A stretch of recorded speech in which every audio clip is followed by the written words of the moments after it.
Beberapa tahun lalu, hampir tidak ada orang yang tahu yang namanya olahraga padel. Hari ini, lapangan padel muncul di mana-mana. Artis, pengusaha, sosialita, bahkan ibu-ibu muda ikut bermain. Apa sebenarnya yang sedang terjadi?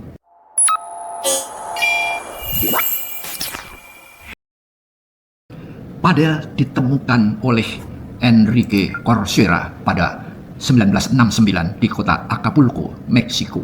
Awalnya, Corsera ingin membuat lapangan tenis di halaman rumahnya, tetapi lahannya terlalu sempit. Karena keterbatasan ruang, ia membuat lapangan berukuran 20 kali 10 meter yang dikelilingi tembok. Ternyata, bola yang memantul dari tembok membuat permainan menjadi lebih menarik. Dari sinilah lahir olahraga baru bernama padel.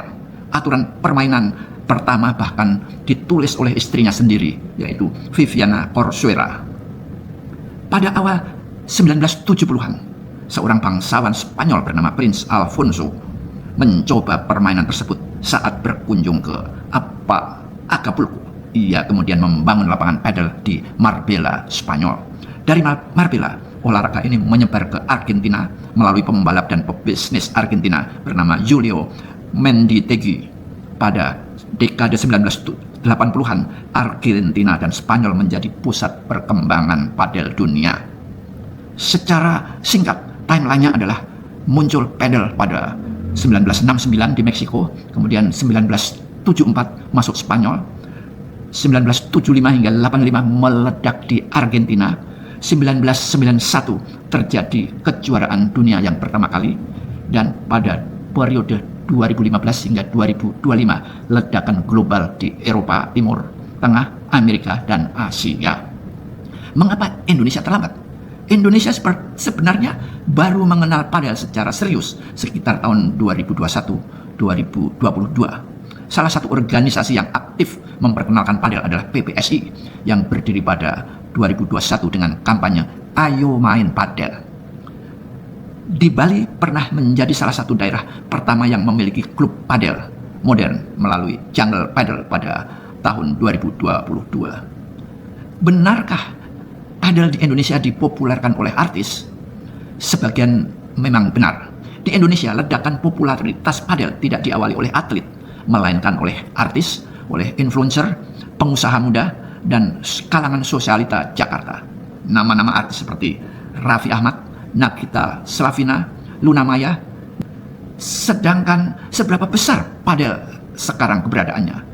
Menurut laporan Federasi Padel Internasional, lebih dari 35 juta pemain di seluruh dunia.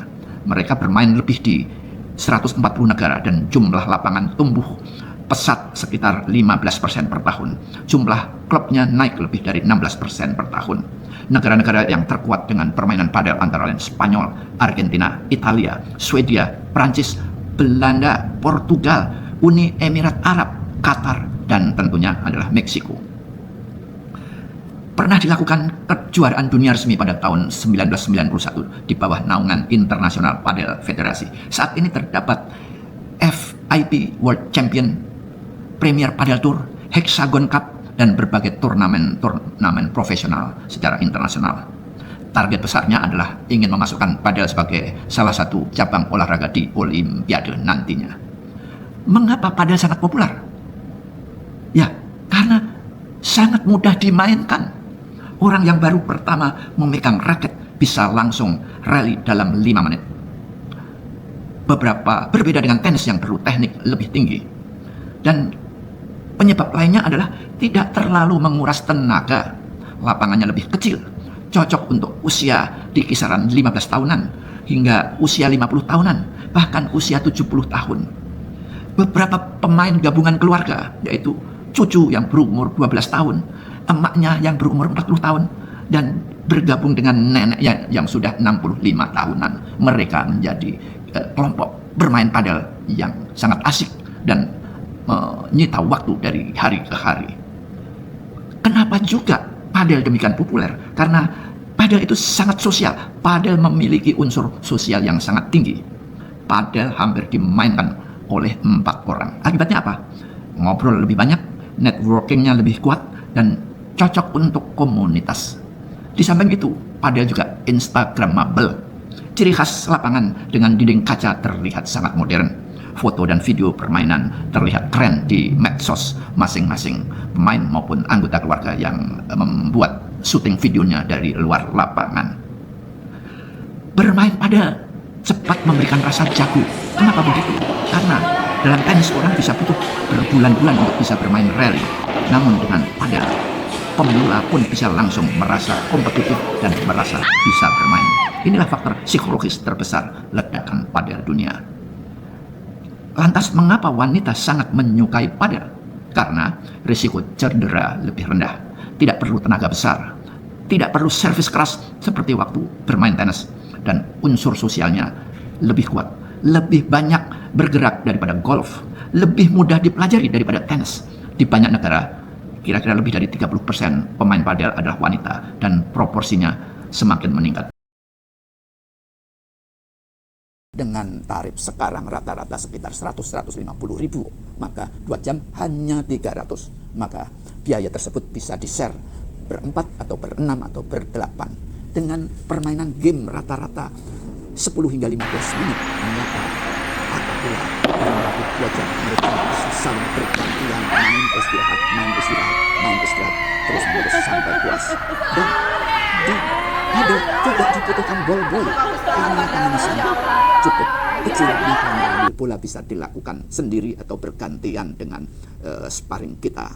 Dan juga lapangan yang terdiri dari net, jaring-jaring kawat, dan gelas kaca, maka teman lain yang ada di luar lapangan bisa teriak, berkomentar, bisa menonton kualitas pukulan temannya yang sedang bermain, bisa memberi supporter, bisa teriak-teriak, dan ini sangat asik. Maka tidak bisa disalahkan apabila dalam seminggu ibu-ibu muda ini bermain 6 kali seminggu. Mereka bisa bermain pagi, siang, sore, petang, karena semua padel ada indoor, jadi mereka tidak takut kena sinar matahari yang sangat menjaga waktu dan tetap fokus. Bermain siang hari jam 1 jam 2 siang sebagian dari lapangan itu juga menyediakan kafe.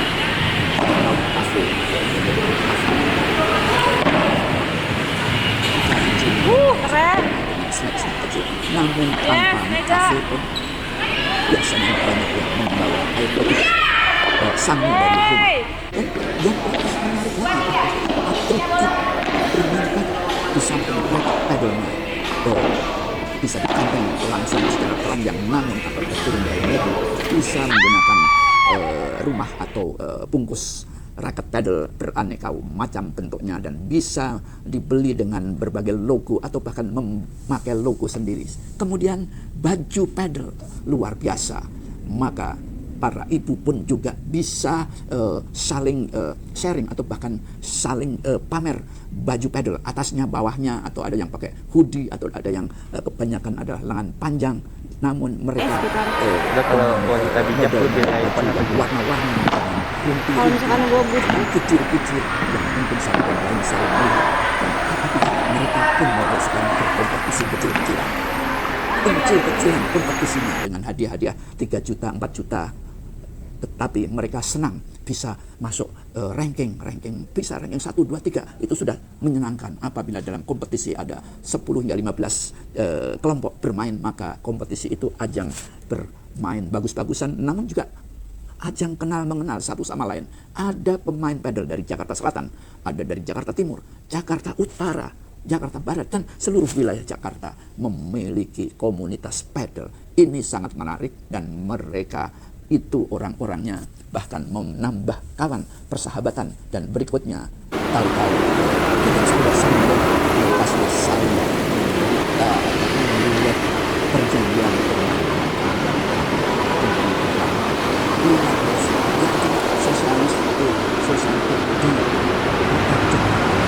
dan semakin meningkat. Di Jakarta sendiri pertumbuhannya juga luar biasa, walau baru pada kisaran tahun 2022, namun secara rekod pada tahun pertengahan 2025 di Jakarta hanya ada 100 lapangan padel atau 100 lokasi. Mungkin satu lokasi ada satu lapangan padel atau dua atau bahkan 4 lapangan padel. Namun di awal 2026 sudah ada 384 lokasi. Bayangkan, terdapat pertumbuhan 4 kali dalam kurun waktu 7 bulan. Lantas kenapa tarif sewa secara drastis menurun?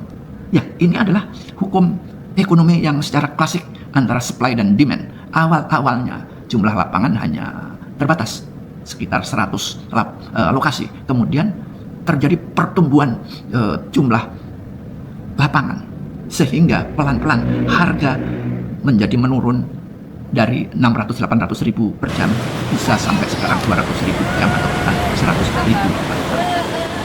Bagaimana dengan peran para investor? Tentunya mereka melihat ceruk ini sebagai sebuah peluang bisnis yang menarik. Dikisahkan bahwa untuk membuat lapangan padel kira-kira investasi awalnya 2 miliar dan diperkirakan dalam kurun waktu 8-10 bulan investasinya sudah kembali. Itu terjadi pada awal-awal.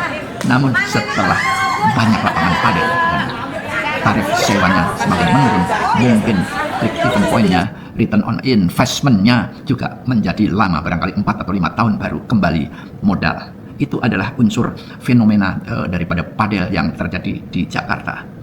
Dan fenomena tersebut pernah terjadi di Swedia pada saat booming pada beberapa tahun yang lalu. Ada beberapa hal kesalahkaprahan di dunia padel. Apa itu? Ada salah kaprah satu, yaitu padel adalah tenis mini. Ini sangat salah. Kenapa? Karena faktanya padel adalah olahraga yang berbeda, aturannya berbeda, walau sedikit mirip, raketnya berbeda, luas lapangan berbeda, dan hal-hal berbeda yang lain. Dan tentunya strategi bermainnya pun juga lebih unik, lebih mengandalkan strategi, terutama dua pemain bagaimana mengisi lapangan yang jangan sampai ada yang kosong sehingga bola dimanapun bisa ditangkap. Itu adalah strategi padel. Salah kaprah kedua adalah harus kuat memukul. Faktanya kontrol lebih penting daripada power. Jadi asal arah dan posisi raket sudah benar, maka bola akan bisa menyasar ke lapangan musuh dengan kontrol yang bagus, tidak perlu dengan tenaga. Salah kaprah yang ketiga adalah yang muda pasti menang. Ini salah besar karena sangat banyak emak-emak sepuh, emak-emak yang sudah masuk jenjang sebagai nenek, namun masih lincah. Bukan nenek lincah, tapi nenek, tapi memang secara fisik dia lincah dan dia bermain menutup lapangan padel ke kiri dan ke kanan dengan canggihnya sehingga permainannya menjadi hidup dan bahkan bisa mengalahkan pasangan yang lebih muda di seberang di sana. Saat kaprah yang keempat adalah padel hanya tren sesaat, padahal sudah lebih dari 50 tahun padel ditemukan sekarang semakin ngetren, semakin berkembang dan tidak akan ada gejala atau gelagat menyurut para pemainnya. Bahkan terusnya ini akan menjadi mengglobal. Di Jakarta memang belum ada turnamen-turnamen internasional yang berarti sehingga belum ada lapangan padel yang lengkap, yang dilengkapi dengan alat tribun, dilengkapi dengan lampu sorot yang secara profesional dan lain-lain. Karena memang di Indonesia sendiri pemainnya masih relatif dianggap pemula. Jadi pemain-pemain internasional jarang hadir ke Indonesia untuk bertanding atau berkompetisi, dan tentunya investor lapangan padel pun melihat bahwa untuk membuat atau menginvestasikan lapangan padel yang lengkap, yang besar, memerlukan kalkulasi yang lebih cermat lagi. Dan kemudian padel sendiri memang secara tahapan saat ini masih berfungsi sebagai aktivitas olahraga sosial, dan nantinya apabila padel sudah menjadi atraksi pertandingan olahraga yang ditonton sehingga memerlukan tribun yang banyak yang bisa menampung sampai 2.000 sampai 4.000 penonton, tentunya barangkali dibutuhkan waktu sekitar 4-5 tahun ke depan. Sementara itu di Spanyol, Argentina, Italia, dan Qatar sudah banyak arena padel yang memiliki tribun permanen, pencahayaan yang bagus, dan kamera televisi yang canggih, dan fasilitas siaran langsung secara profesional. Prediksi pada tahun 2030 kemungkinan besar padel di Indonesia akan semakin meningkat, akan mencapai ratusan ribu pemain, dan bahkan kemungkinan akan masuk ke kurikulum sekolah, dan bahkan sekolah-sekolah yang favorit pun akan membangun lapangan padel sehingga menjadikan kurikulum yang rutin di sekolah-sekolah tersebut. Dan skenario realistisnya pertumbuhan tentunya sedikit melambat karena ada unsur euforia. Namun pertumbuhannya tetap kuat namun melambat dengan hadirnya banyak lapangan padel di Jakarta. Dan skenario terburuk adalah oversupply lapangan, dan itu tentunya adalah berita buruk dan mungkin akan menjadikan sang investor juga berpikir ulang untuk memperbaiki atau mempertahankan pengoperasian lapangan padelnya. Padel bukan sekedar olahraga baru, ia adalah kombinasi sempurna antara olahraga, hiburan, gaya hidup, dan networking. Itulah sebabnya dalam waktu yang sangat singkat dari Meksiko di tahun 1969, padel kini dimainkan puluhan juta orang di seluruh dunia, di berbagai belahan bumi dunia, mencapai 140 negara. Pertanyaannya adalah, bukankah padel ini bisa bertahan? Namun bagaimana nanti sekitar 10 tahun dari saat ini? Bagaimana perkembangan padel di kota besar di Indonesia, terutama sekali di Jakarta? Bagaimana menurut Anda? Apakah Anda juga sudah bermain padel, ataukah Anda justru sudah menginjak ke taraf pemain pro, atau masih coba-coba, atau selama ini hanya sebagai penonton? Namun yang jelas, anggota keluarga Anda, apakah istri atau suami atau anak atau siapapun anggota keluarga, pasti sudah semakin mengenal padel, dan bahkan di antara kegiatan mingguannya ada jadwal-jadwal bermain padel. Ayo, tulis komentar di kolom dan jangan lupa like dan share. Terima kasih.